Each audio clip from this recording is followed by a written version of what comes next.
dulu itu sama COVID ya. Karena semua orang punya fasenya masing-masing. Ada yang mulainya dari problem dulu nih. Oh, aku bisa nyelesain masalah apa ya kalau aku buat produk ini gitu. Nah, kalau dari Fit with Hugo sendiri itu kita mulainya dari keresahan pribadi nih, dari kita olahraga. Terus kok ada pakaian olahraga yang gak nyaman ya? Ada yang apa jadinya bau kalau misalnya keringetan gitu kan. Ada juga yang terlalu fit to body gitu.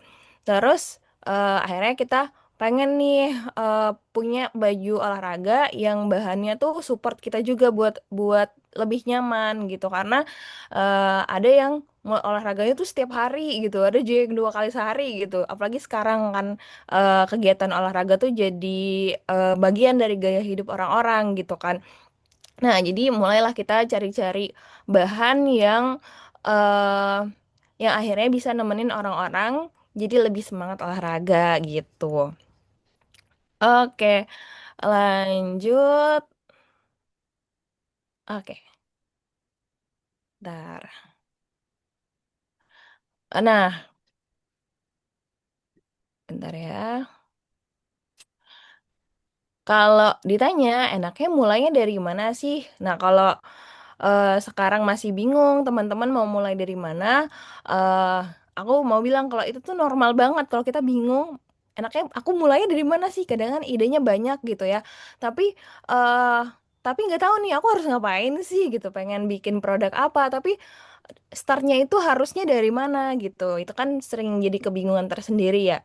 Nah, sebenarnya nggak apa-apa juga kalau bingung. Kalau bingung tuh tandanya kita lagi di fase yang belajar, bukan berarti kita nggak siap. Kita boleh mulai dengan ketidaksiapan itu nggak apa-apa banget gitu. Nah, kalau dari Fit with Yoga sendiri, aku juga nggak mulai dengan rencana yang besar atau jalan yang udah rapi banget atau udah serius banget gitu. Nah, yang dilakuin di awal tuh ya modal nyoba aja gitu, nyoba banyak hal walau nggak semuanya tuh berhasil atau bertahan lama gitu ya. Dari proses coba-coba itu kita bakal ketemu peluang yang baru yang sebelumnya nggak kebayang sama kita bakal ngambil peluang itu gitu. Nah, terus oke, kalau aku lihat perjalanan Fit With Huga sendiri itu eh jalannya tuh nggak yang lurus-lurus aja juga gitu. Nah, kalau di awal kita mulai Fit with Hyuga itu dari bener-bener kecil banget dari stok yang cuman 1 lusin gitu ya. Slide-nya belum ganti ya? Udah Oh, sih kirain kayaknya. emang belum ganti. Oh iya. Iya, Oke, wait. Makasih udah diingetin. Nih, ini iya. slide lagi di mana nih? Masih di pertama, slide pertama. Oh gitu. Mm-mm. Oh, sorry, sorry. It's okay. Sorry ya teman-teman. Kenapa dia Ya. nggak mau ganti?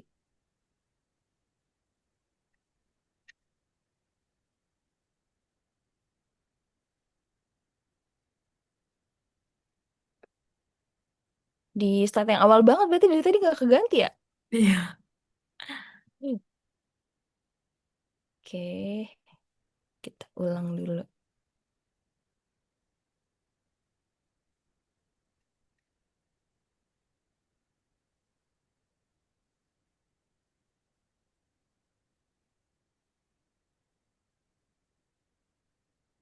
Ya, coba lagi deh. Nih, kalau ini udah Nah, keganti kah? sudah. Oke, Oke, oke, nice. thank you. Tadi sampai mana? Nih, ayam telur tadi Ya, udah. telur udah. Oke, kalau ulang lagi aja deh. Dari mana ya tadi ya? Sampai sini deh. Nah, kalau dari Fitbit juga sendiri itu gimana sih mulainya? Tadi dari coba-coba bikin baju yang nyaman buat dipakai. Jadi bikin sampel-sampelnya dulu gitu biasanya. Baru sampai udah oke nih, kita mulai dari yang kecil banget nih dari satu lusin sih, lusin kan dikit banget ya teman-teman. Nah baru deh setelah kita tes pasar, oh ternyata masuk nih dari yang kita tes tadi. Misalnya kita bikin 4 produk, terus ada yang dua nih winning produknya gitu. Nah baru kalau waktu itu sistemnya pakai pre-order system. Nah dari situ dari PO kita learning by doing nih. Ternyata ada yang produknya best banget, sampai ada produk yang pelan banget gitu. Jadi eh ya dari situ kita akan menghasilkan bukan sekedar uang sih, tapi experience dan exposure bahwa kita bisa nih lanjut di produk yang best ini. Dan untuk produk yang lainnya kita kita kurangin dulu dan kita fokus ke produk yang best seller. Nah, kalau ditanya sebelum Fit Fit juga itu eh, kegagalan-kegagalan apa sih yang pernah dicoba gitu ya. Nah, aku juga pernah ada di bisnis skincare gitu di tahun 2018 itu awalnya bareng teman-teman kalau bisnis skincare ini. Nah, ini kalau brand skincare ini modalnya itu dari em, ada dari komunitas, ada dari ikut-ikut lomba. Nah, akhirnya kita punya modal yang cukup untuk bikin skincare gitu. Terus ada custom-custom sofa gitu. Terus abis itu lilin-lilin apa ya, lilin aromaterapi gitu. Nah, waktu itu belum belum berhasil sih, bukan belum berhasil ya. Mungkin pada saat itu masih bingung, masih bimbang apa nih yang harus dikerjain kalau misalnya stuck gitu-gitu. Nah, dari pengalaman ini akhirnya akhirnya tercetuslah si Fit Putih Juga ini dan sudah lumayan settle gitu. Nah, selanjutnya eh ada bisnis yang hit and run bisnis dan bisnis yang building the brand gitu. Nah, kalau bisnis yang hit and run ini kan kita bisa kayak jadi resellernya orang, atau bisa juga kayak kita ngikutin tren banget nih, apa yang lagi viral sekarang kita jual gitu. Itu hit and run bisnis, dan ini bisnis yang lumayan enak sih untuk menghasilkan cash flow gitu kan. Kalau misal kita building a brand kan dia kita perlu fase yang ngenalin dulu brandnya, terus fase yang apa ya, ibaratnya jualannya masih masih sedikit dibandingkan hit and run bisnis yang misalnya brandnya orang udah kenal, orang udah tahu, orang udah pakai gitu, terus kita jual ya, ya udah ada ikannya gitu di kolamnya. Sedangkan kalau kita building a brand kan kita perlu nyiapin dulu kolamnya, terus habis itu orang-orangnya siapa, terus kita mau dikenal kayak apa. Nah, itu kan lebih apa ya, lebih challenging gitu. Nah, terus bagusan yang mana? Nggak ada yang lebih bagus. Tinggal lihat aja kita sebagai ownernya kita lebih cenderung kemana nih, atau kita lagi di fase apa nih dalam hidup kita. Jadi kita lagi di fase yang mau cari modalnya dulu nih. Nah, itu bisa pakai hit and run bisnis gitu. Tapi kalau udah deh building a brand aja deh, yang penting jalan dulu gitu, itu juga nggak apa-apa, nggak masalah gitu. Nah, terus gimana caranya bangun brand gitu? Itu kayak kayak ngebangun rumah gitu kan. Kalau bangun rumah tuh yang orang lihat cuman bentuknya aja, oh bagus. Orang nggak tahu nih prosesnya gimana gitu-gitu. Nah, itu building a brand. Jadi, gimana caranya kita nancepin value ke orang-orang gitu. Jadi, benar-benar dari akarnya. Jadi, sampai kalau brandnya udah jadi atau kalau rumahnya udah jadi nih, orang tinggal lihat aja. Oh, itu rumah yang rumahnya bagus. Rumahnya bagusnya kenapa nih? Bagusnya karena oh catnya bagus gitu. Nah, itu sama juga kayak building a brand gitu. Oh, ini brandnya bagus nih. Kenapa? Oh, karena value yang dia bawa untuk perempuan yang berdaya gitu-gitu. Nah, itu perlu ditanamin dulu nih dari awal, konten-kontennya kayak apa gitu. Jadi sejalan kita brand brand itu branding itu kan eh, nggak bisa dari owner yang maksa orang untuk lihat brand kita kayak apa gitu, nggak bisa. Jadi kita perlu pelan-pelan nih bikin orang sejalan sama value yang kita bangun dan value yang orang terima gitu. Nah, kalau kita lihat dari logo-logo ini pasti udah tahu lah ya, logo-logo terkenal Itu ada Nike, ada Skechers, ada Puma gitu. Kalau kita lihat tuh kita kalau Nike tuh ingatnya oh just do it gitu. Iklan-iklannya tuh kayak ayo mulai aja gitu-gitu. Kalau Skechers orang ingatnya oh empuk nih gitu kan. Terus kalau Puma oh bisa dipakai buat aktivitas apa nih? Bisa jadi kayak atlet gitu-gitu. Nah, itu kan ditanemin dari produknya sendiri. Ada yang fokusnya ke value, ada yang fokusnya ke kualitas gitu. Kayak Skechers kan, oh kalau yang empuk, oh pasti Skechers gitu. Nah, kalau Fit with Yoga sendiri, kita tuh pengennya kelihatan kayak oh perempuan tuh ada dua sisi ini. Kalau ini makanya dari logonya tuh logonya angsa, terus ada mahkotanya gitu. Terus itu tuh kayak perempuan tuh yin and yang gitu. Kadang kan bisa bisa sangat stabil, bisa sangat keren gitu lah. Tapi di sisi lain bisa sangat rapuh juga gitu. Jadi bisa ya nggak apa-apa. Itu adalah dua sisi yang emang harus diterima sebagai perempuan gitu. Terus lanjut 1 tahun PT3 tuh baru 1 tahun tapi alhamdulillahnya bisa tersebar di 30 provinsi dan juga 3 negara gitu. Terus beberapa kali kita juga ngelakuin kayak brand activation dengan cara lari bareng atau olahraga bareng sama orang-orang sama perempuan-perempuan gitu. Terus pertanyaannya kalau misalnya salah jalan gimana? Sebenarnya nggak ada jalan yang salah, pasti jalan yang ngasih kita pelajaran gitu. Misalnya kemarin bikin bisnis ini kok gagal ya, tapi kan kita dapat pelajaran ya dari situ. Nah sebenarnya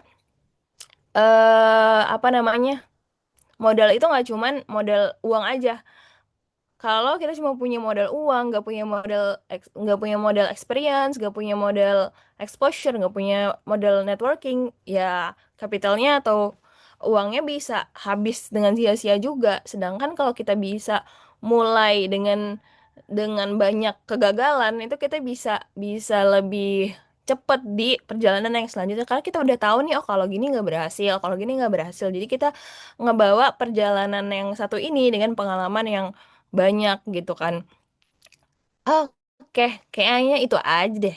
Lanjut kita boleh ngobrol-ngobrol aja nih. Wah, menarik banget nih. Fit with Huge ya. Gimana Kak bacanya tadi? Fit with Fit Huge. with juga. Huge. Iya. Jelas banget. Jadi tadi eh, sedikit rangkuman ya supaya bisa di Mm-mm. apa namanya tangkap sama teman-teman yang lain yang baru masuk juga. Jadi Fit with Huge ini start from small banget ya Kak. Eh, Bahkan ceritanya personal banget dimulai dari ketemu teman-teman di RS gitu ya Kak. Terus habis itu Mm-mm. jadi punya kesadaran untuk olahraga. Terus habis itu mulailah kebangun si Fit with Huge ini untuk menemani olahraga kita agar bisa semakin nyaman seperti itu. Nah, tadi tuh awal mula Fit with Huge itu dari 4 produk aja. Terus ternyata dilihat ada yang winning gitu. Nah, Mm-mm. setelahnya baru learning by doing. Betul. Terus Kak Tasya ini juga sudah sebelumnya sudah mencoba untuk apa ya bisnis skincare, terus juga ada custom sofa juga tadi ya Kak sama lilin aromaterapi. Nah itu yang membuat Kak Tasya itu belajar banyak dan mungkin mengumpulkan modal dari situ juga ya Kak ya untuk membuat Fitbit UK ini. Nah terus tadi juga yang menarik banget tuh ada brand apa gambar brandnya itu Kak logo brandnya itu jadi kayak angsa tapi juga kayak yin and yang menggambarkan bahwa itu tuh kalau perempuan itu kita bisa jadi sangat hebat dan juga di satu sisi kita juga bisa rapuh gitu. Nah, lebih menariknya lagi, Fit With Hige ini juga sudah melebarkan sayapnya di 30 provinsi dan 3 negara tetangga ya Kak ya. Tetangga. Sangat. Negara tetangga. Heeh. Nah, jadi mungkin dari peserta di sini kalau misalkan mau langsung tanya-tanya gitu ya soal gimana sih cara melebarkan sayapnya atau gimana sih cara winning produknya tuh gimana, itu boleh banget langsung tanya ya, guys. Karena ini kita sesinya jadi kayak mentoring aja, jadi lebih seru gitu. Silakan dari Kak Dava, Kak Desnita kalau sama Kak Sekar kalau ada pertanyaan boleh ngomong langsung atau boleh di kolom chat juga nggak apa-apa gitu. Halo Kak, aku mau izin bertanya. Boleh banget Kak Sekar, silakan. Halo Kak Tasya. Em, Sebelumnya menarik banget ya karena eh, aku lihat sebenarnya saat ini kan wellness environment tuh juga lagi booming ya dan align juga sama tadi awal mulanya brand ini bisa terbentuk.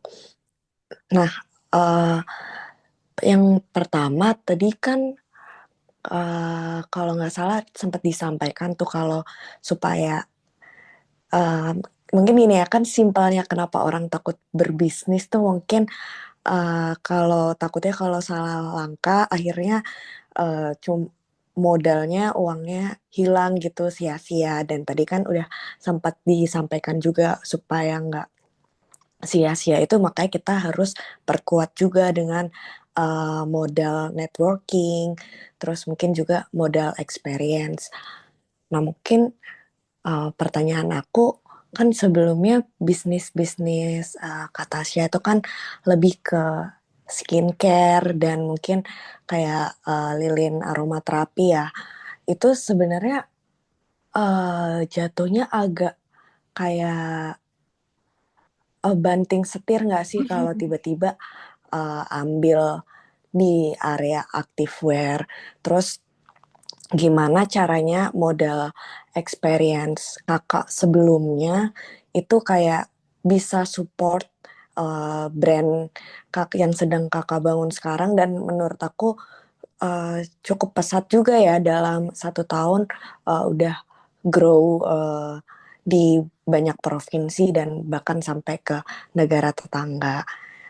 Itu yang pertama. Yang kedua, uh, sebenarnya ideally untuk sebelum ngebangun bisnis itu uh, kita tetap bisa ikut orang dulu. Ibaratnya kayak mungkin kita nggak langsung bangun brand kita sendiri, tapi kayak ikut orang dulu, baru kita bangun brand kita sendiri. Atau sebenarnya bisa sih kayak kita ya udah all out langsung gitu terjun ke bisnis dan bisnis tuh safe nggak sih untuk dilakukan misal part time gitu. Jadi kita masih kerja full time 9 to 5 kita. Itu aja sih Kak. Paling maaf banyak pertanyaannya. Gak apa-apa banget. Oke, yang pertama tadi ya karena bisnis-bisnis sebelumnya itu kayak banting setir banget gitu. Terus tiba-tiba ke fashion gitu kan. Terus ada nggak apa namanya exposure yang akhirnya bisa membantu? Menurut aku ada banget gitu ya.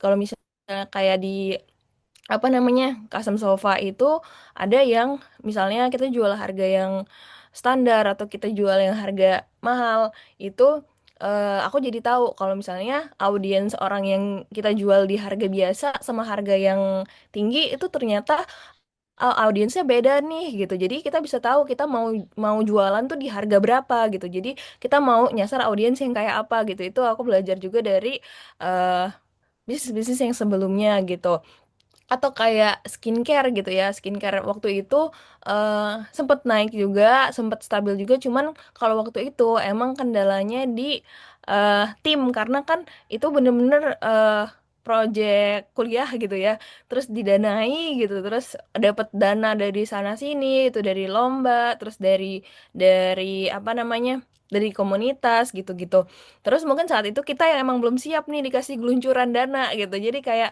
dananya nggak dipakai untuk apa namanya nggak di save gitu dengan baik jadi kayak oh ya udah ada uang untuk endorse untuk ini untuk segala macam gitu nah itu jadi pelajaran juga gimana cara kalau kita punya dana tuh dipakainya yang benar-benar bisa ngasih ngasih apa namanya bisa ngasih uang balik atau ngasih awareness yang bagus gitu nah itu juga belajar dari situ nah jadi kalaupun banting setir pasti ada banget yang dipelajarin gitu.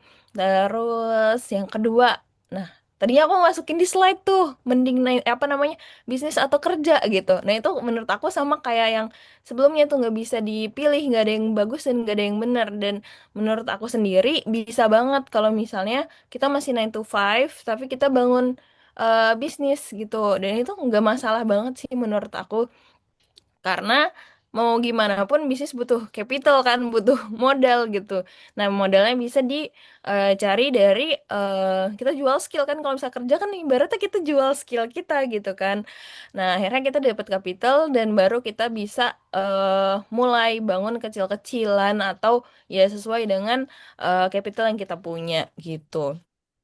Itu sih Kak Sekar kayaknya. Atau ada yang kelewat gak pertanyaannya? Udah menjawab sih Kak. Eh, Cuman mungkin paling kalau seseorang yang mungkin baru pertama kali kayak terekspos ke bisnis, eh, mungkin kayak lebih bijaknya apakah kita kayak ikut orang dulu gitu, kayak mempelajari flow-nya dan sebagainya.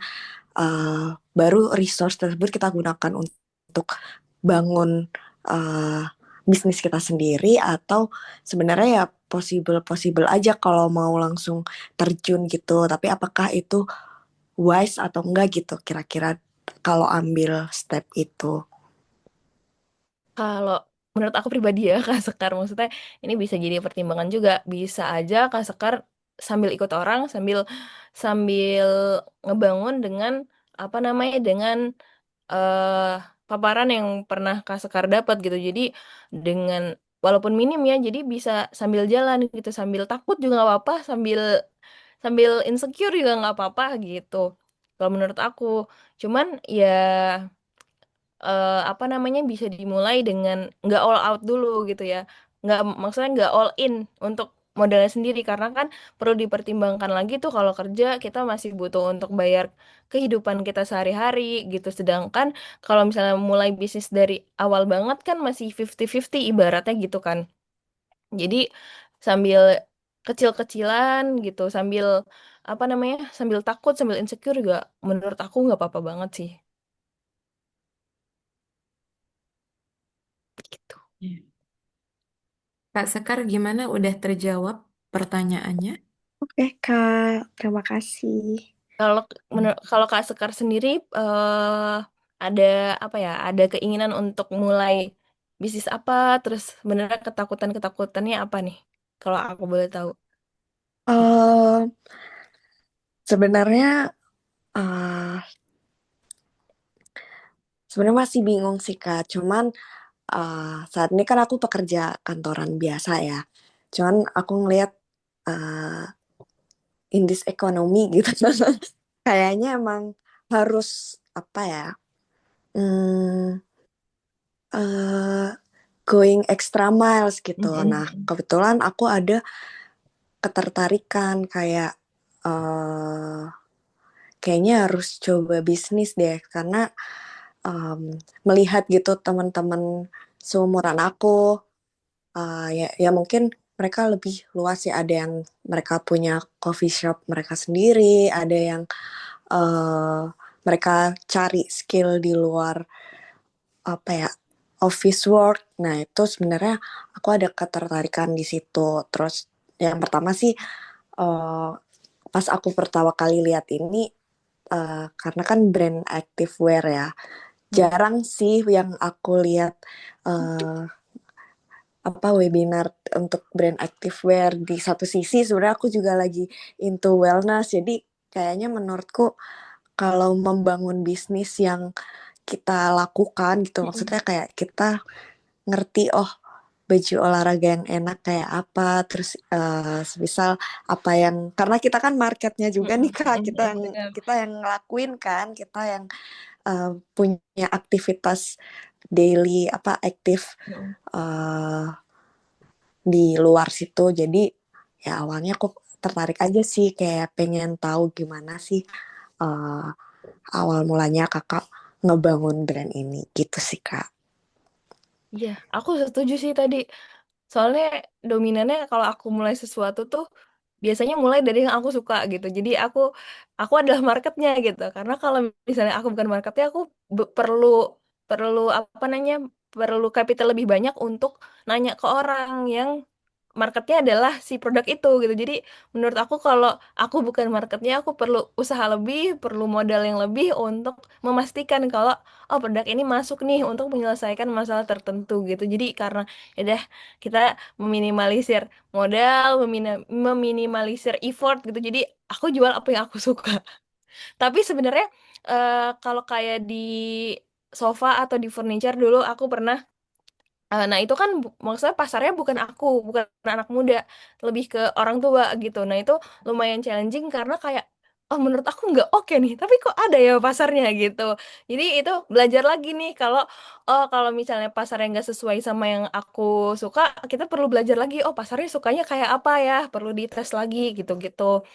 Gitu sih Kak. Tapi kalau mulai dari apa yang kita suka juga oke banget karena kan kita emang perlu perlu apa ya di di usia 20-an kita perlu banyak mencoba hal, perlu banyak mencoba hal baru kayak hobi. Jadi kita bisa lihat peluang-peluang apa nih yang bisa kita duitin gitu. Terus habis itu perlu eh, networking lebih banyak supaya kita bisa oh punya temen nih buat graphic designer, punya temen untuk ini jadi bisa terbentuk kolaborasi itu hobi, networking, terus habis itu skill. Kayak kata Kak Sekar tadi, kita bisa belajar skill di luar 9 to 5 karena jujur 9 to 5 itu kan kayak kayak boring ya, teman-teman. Kayak eh apa namanya kita ngelakuin hal yang itu aja jadi dengan belajar skill baru kita jadi lebih tercerahkan nih oh seru ya gitu jadi ada hal-hal yang menarik untuk kita jalanin selain pekerjaan gitu belajar skill yang di luar ranah kita mungkin gitu ya sekarang banyak sih orang-orang yang tiba-tiba switch career gitu kan itu karena dia mencoba banyak skill baru gitu jadi peluang itu ada kalau kita bergerak kalau kita diem aja kita nggak lihat peluang yang ada, even itu di depan mata kita sendiri. Betul, betul, betul. Setuju, setuju. Gitu. Mungkin ini sih Kak, aku jadi penasaran juga nih, gimana? Mungkin ini juga bisa jadi pelajaran juga ya buat semuanya. Jadi gimana ketika awal banget nih Kak Tasya itu memulai brand ini, itu tuh step pertamanya banget tuh apa? Jadi apakah apa namanya maksudnya untuk produksinya ya, ketika produksi itu yang perlu diperhatikan banget itu apakah ukurannya atau bahannya atau seperti apa. Terus nanti flow-nya ke marketnya seperti apa juga itu tuh cara pemasarannya kayak gimana gitu Kak. Mungkin kayak gitu ya. Perlu pengalaman itu juga sih. Oke, kalau dari Fit Tiga sendiri itu awalnya dari emang pengen pengen apa ya? Pengen punya brand fashion gitu. Nah, awalnya tuh udah coba bikin sampel-sampel produk kayak gamis gitu-gitu. Nah, itu akhirnya cuma jadi sampel doang karena kok kayak nggak ketemu unique selling point-nya ya karena kayak kayak udah banyak banget kan kayak gamis gitu kayak ketemu yang apa ya yang bikin kita bisa lebih oke dari yang lain tuh kayak sulit gitu waktu itu. Terus akhirnya olahraga-olahraga kok tiap beli baju tuh kayak ada baju-baju yang kalau keringetan tuh jadinya apek gitu atau jadi kayak kayak berat gitu atau jadi sumu gitu. Jadi eh akhirnya kita coba di bahan nih cari cari bahan yang oke lah buat olahraga atau cari model yang apa ya kalau olahraga tuh nggak terlalu terekspos gitu bagian-bagian yang itu jadi akhirnya itu dari modelnya jenis cuttingnya sama bahannya kayak apa itu mulai dari situ sih pertamanya terus bikin sampel terus dipakai sendiri oke nggak untuk dijual kayaknya oke nih nah akhirnya menurut aku Fitbit juga ini dari awal dia launch udah bisa selling gitu. Nah, itu apa alhamdulillahnya karena sebelum launch sendiri itu udah kayak oke kita mulai endorse nih ke orang yang value-nya sama nih sama Fitbit juga gitu. Terus kita coba di beberapa influencer. Nah, ternyata dari beberapa influencer tuh ada yang oke banget gitu karena emang value-nya masuk banget nih sama Fitbit juga gitu. Jadi kayak dia perempuan aktif, terus juga dia nge-gym terus habis itu ya emang pakaiannya tertutup gitu. Jadi di awal penjualan tuh udah bisa dapetin uang gitu lah. Karena kan kalau biasanya kalau kita bangun brand itu ya udahlah kita berdarah dulu nih berapa lama gitu. Karena kita harus nyari pasarnya dulu, kita harus apa namanya bikin awareness dulu gitu-gitu. Jadi Ya gitu awal mulanya. I see, I see. Terus eh, tadi kan menarik banget tuh, udah bahkan udah sampai ke negara tetangga ya Kak ya. Nah itu tuh eh, gimana caranya bisa sampai ke negara tetangga itu? Jadi apakah lewat marketplace kah atau lewat influencer itu tadi atau seperti apa? Nah, kita kan juga iklan ya.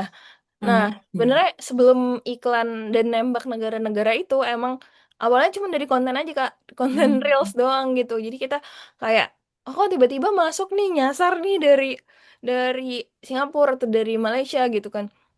Nah, oh berarti pasarnya bisa nih dimasukin ke sana gitu. Jadi akhirnya setelah kita tahu, oh ini produk diterima nih, ternyata baru deh kita mulai apa namanya iklanin di tempat-tempat yang udah terbukti kalau menerima kita gitu.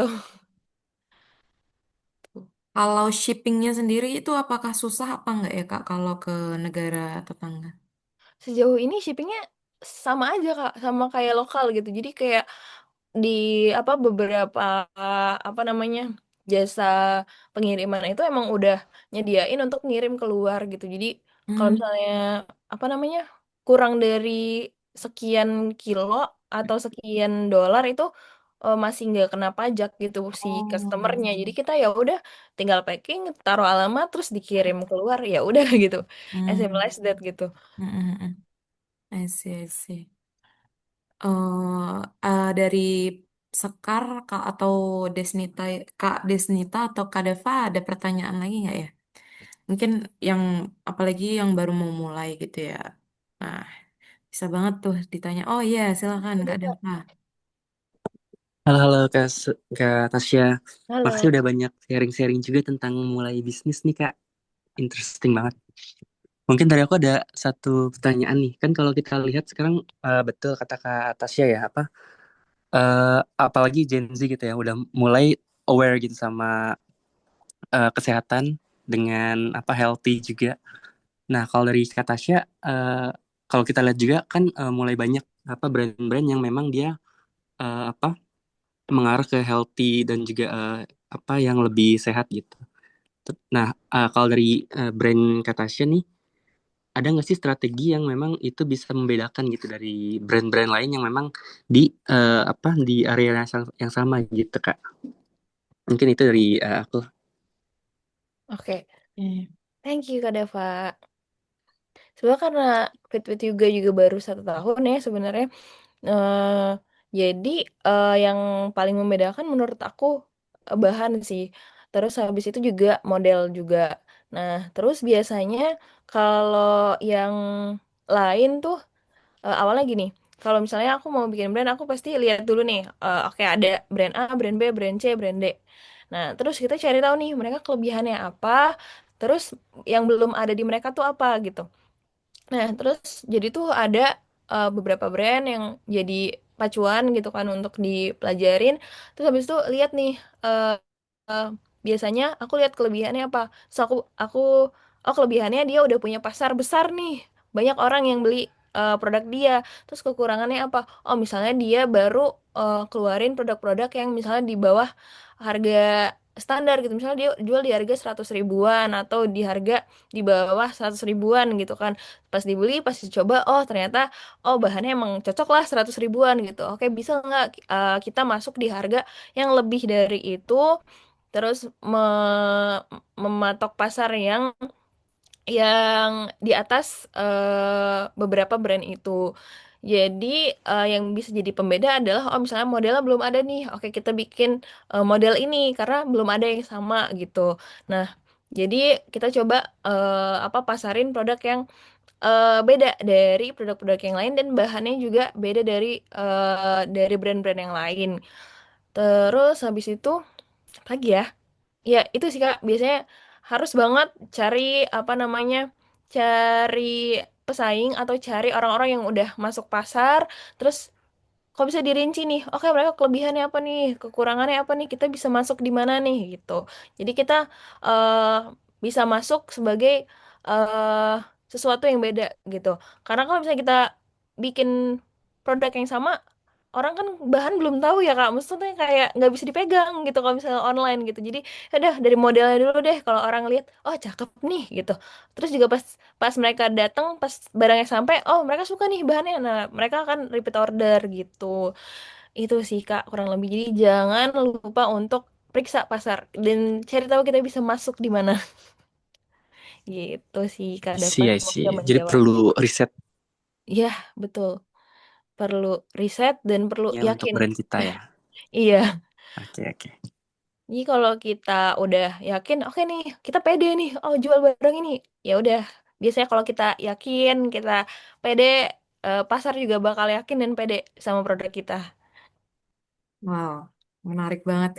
Eh, aku mau izin tambahan ya kak ya, karena kemarin itu aku juga sempat temen aku kan juga ada nih yang apa jilbab doang tapi dia jilbab fokus ke jilbab. Nah itu sharing gitu kan. Nah dia itu juga pembedanya itu ada di bahannya.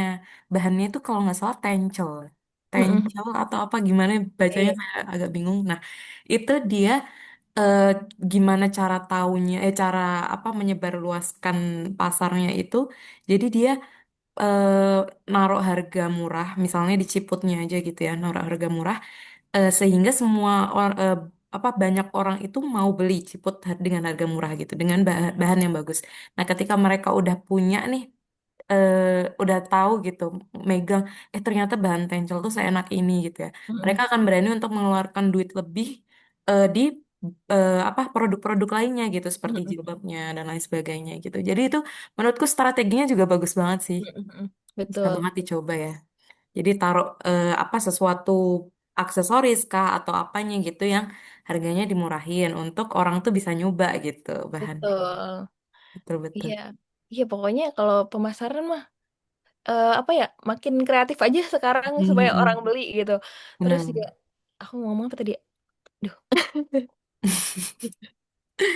Apa bahan? nah kita lanjut dulu. Udah hilang Oke, yang terbang. oke, oke. Gimana kira-kira Kak Sekar ada eh, keluh kesah lagi nggak apa yang dirasain ketika mau memulai bisnis itu gitu? Mungkin dia dari segi pemasaran atau produksi atau dan lain sebagainya. Boleh dari Kak Desnita, Kak Dava juga kalau ada pertanyaan lagi gitu ya. Seru Karena ya, kayak private. seru banget karena ini mentoring banget ya sifatnya.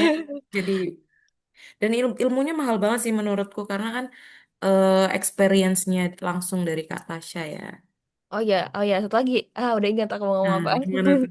Apa tuh? Oh iya, kalau misalnya kita jualan, jangan jangan samain kantong kita sama kantong audiens. Jadi kadang kan orang takut untuk jual harga mahal gitu, karena kayak siapa sih yang mau beli gitu, emang orang mau ya Hmm. beli gitu. Padahal kita nggak tahu nih kantong orang gimana gitu.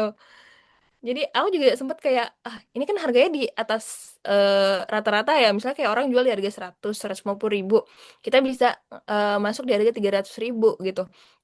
Terus kayak tiba-tiba ada orang beli 4 set, terus kita kayak kok ada ya orang mau langsung beli 4 set gitu, padahal dia belum nyoba gitu. Kayak Iya, oh iya. ya udah, berarti dia percaya dong sama kita gitu. Jadi kalau misalnya mau jualan, eh kalau misalnya kita jual harga murah tuh sebenarnya banyak banget eh, yang jadi pertimbangan, karena audiensnya biasanya lebih rewel.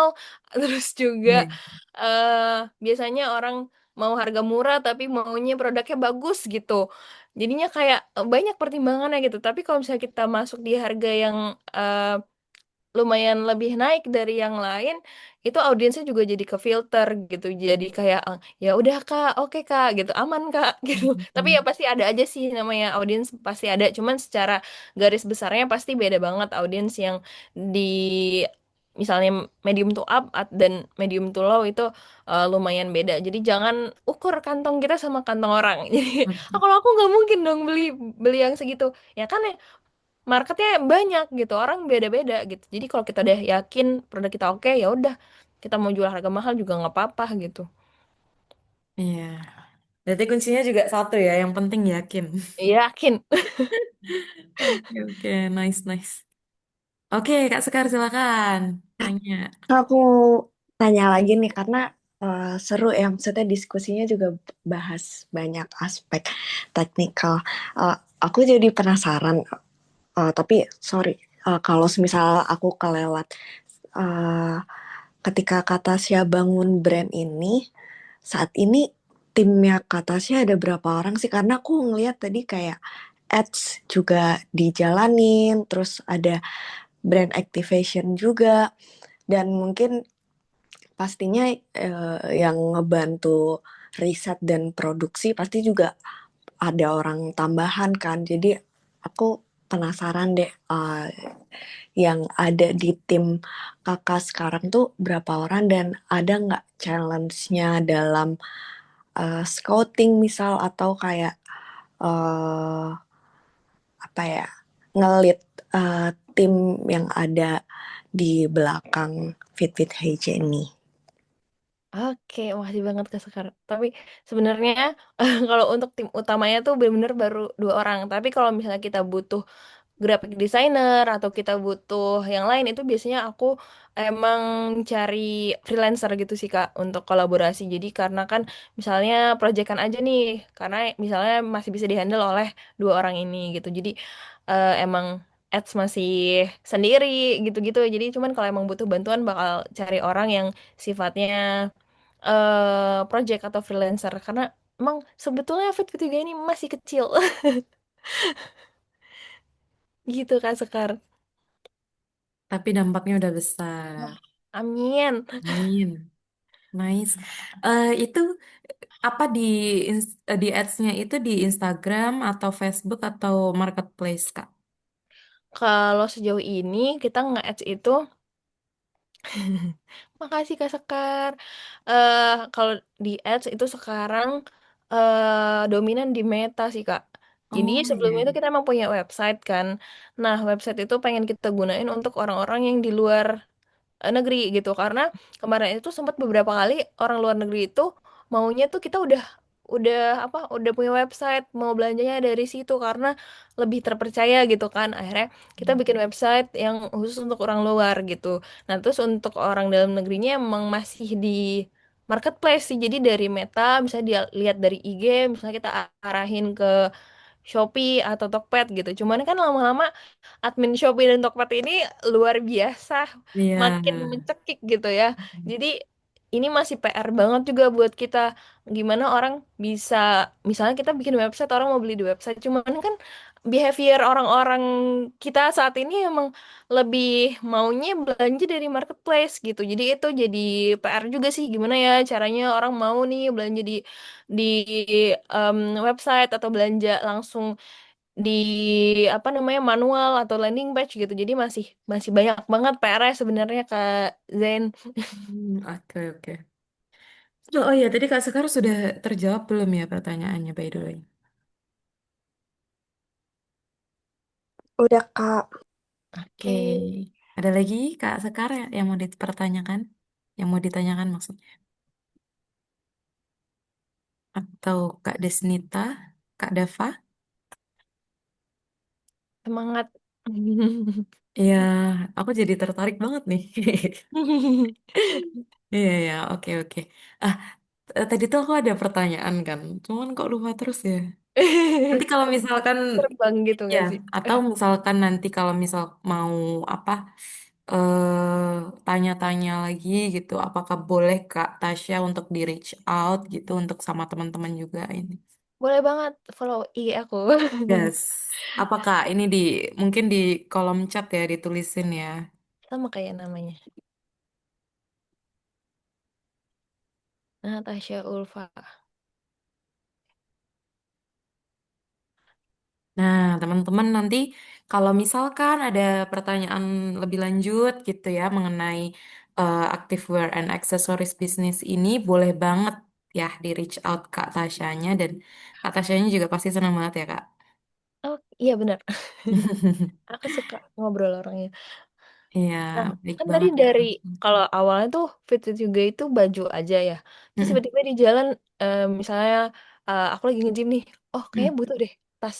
Terus kita butuhnya tas yang kayak apa ya gitu. Nah, itu tadi karena kita mulai dari hobi akhirnya kelihatan peluang jadi kayak oh kalau orang nge-gym tuh bawaannya banyak ya. Oh, jadinya bikin tas yang gede gitu. Oh, ternyata ini masih kurang nih di produk yang pertama. Orang butuh lebih besar karena mau sepatu dan lain-lain, oke kita bikin lagi yang modelnya beda. Terus habis itu eh ikut tenis nih, oh ternyata kalau tenis tuh ini kebutuhannya ini, jadi ya itu karena kita mulai dari hobi, jadi oh mulai kelihatan nih peluangnya apa aja yang bisa dibikin gitu. Oh ya sih enak ya jadinya makin kepikiran gitu ya. Iya. Terus tapi itu eh, apa Kak Tasya sendiri itu untuk mencari kayak penjahit kayak gitu tuh ada tantangannya sendiri nggak Kak? Ada banget. Hmm, Jadi kan misalnya kita nyarinya online ya. Bahkan waktu awal bikin sampel itu semuanya online. Jadi sebenarnya belum pegang bahannya juga gitu. Jadi hmm, pas udah sempat ada kejadian juga, kita udah apa namanya? Kita udah bikin sampel, udah photoshoot bahkan karena kayak udah yakin nih sama ingredientsnya gitu kan, kita lihat ingredientsnya berapa gram gitu. Pas datang lah kok berat banget gitu, akhirnya kita cari lagi nih yang lebih ringan gitu padahal itu udah photoshoot. Jadi terus akhirnya diedit aja tuh pas awal banget, jadi ya udah ternyata kita belum berhasil tuh di produk yang itu, di sampel yang itu, akhirnya kita bikin lagi sampelnya. Terus kalau misalnya apa namanya kendala sama penjahit itu biasanya kayak ngaret gitu. Misalnya kita udah PO terus ternyata dia ngaret gitu kan, kita jadi aduh gimana nih sama audiensnya udah hmm. nunggu gitu-gitu. Terus ya lumayan banyak sih kendalanya, cuman sambil jalan makin ketemu aja kok. Makanya tadi kalau kalau kita nggak jalan nggak bakal ketemu nih. Kalau kita jalan kita ketemu masalah. Kalau kita ketemu masalah, kita ketemu solusi yang baru gitu. Jadi, oh ternyata di yang ini suka ngaret nih. Oke, coba yang ini gitu. Akhirnya sampai ketemu yang cocok gitu. Iya sih betul. Jadi learning by doing itu tadi ya. Iya, learning by doing. Kalau ketemu masalah ya udah alhamdulillah. Berarti kita ketemu solusi yang baru gitu. Iya, belajar lagi hal baru ya. Iya. Nice banget. Oke. Mungkin kalau misalkan masih ada pertanyaan tidak ya? Kalau misalkan tidak ada, boleh banget kita cukupkan sampai di sini. Nanti bisa kalau ada pertanyaan lanjut bisa reach out ke Tasya gitu. Sudah tidak ada? Sudah cukup. Oke. Mungkin kita ini dulu kali ya, sebelum benar-benar ditutup sesinya, kita foto bersama dulu. Yang bisa open kamera boleh silakan open. Kalau nggak bisa juga nggak apa-apa, gitu. Kita berdua juga nggak apa-apa, Kak. Oke, Kak Boleh. Desnita, Kak Dava, Kak Arini Ulfa, silakan kalau mau on cam boleh banget ya. Saya hitung 1 sampai 3 nanti kita foto. One, two, oke. Three. Nice. Oke. Akhirnya kita sudah sampai di penghujung acara ya, teman-teman. Luar biasa sekali sesi hari ini. Banyak banget insight yang berharga yang kita dapetin dari pengalamannya Kak Tasya dalam membangun Fit with Huge. Nah, beberapa hal yang bisa kita pelajari antara lain tadi keberanian untuk memulai dan menghadapi tantangan dalam bisnis activewear dan aksesoris ini. Juga gimana pentingnya inovasi dan strategi branding itu dalam membangun bisnis yang berkelanjutan. Terakhir tadi juga ada tips apa namanya? Tips praktis ya, praktikal banget tadi bagi para wanita yang pengen memulai perjalanannya sebagai ladypreneur. Terima kasih banyak Kak Tasya atas sharing inspiratifnya. Juga terima kasih kepada seluruh peserta yang sudah bergabung dan berpartisipasi ikut aktif dalam sesi ini.